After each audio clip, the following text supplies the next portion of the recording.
ఈ రోజుల్లో అసలైన ఐశ్వర్యం అంటే తల్లిదండ్రులను రోజూ చూడడం, అనుకూలవతి అయిన భార్య లేదా భర్త దొరకడం, చెప్పిన మాట వినే సంతానం ఉండడం, అప్పులు లేకపోవడం, అవసరానికి తగినంత ధనం కలిగి ఉండడం, ఏది తిన్నా అరిగించుకునే శక్తి ఉండడం, మన కోసం కన్నీరు కార్చే మిత్రులు ఉండడం, 10 మందిలో గౌరవించబడడం. విశ్వాసం అనేది ఒక చిన్న పదం. దీనిని చదవడానికి ఒక క్షణం పడుతుంది, ఆలోచించడానికి ఒక నిమిషం పడుతుంది, అర్థం చేసుకోవడానికి ఒక రోజు పడుతుంది, కానీ నిరూపించుకోవడానికి మాత్రం ఒక జీవితకాలం పడుతుంది.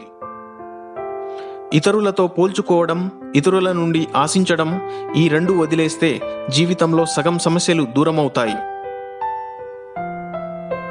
నమ్మకం అంటే కళ్ళతో చూసేది కాదు, చెవులతో వినేది కాదు.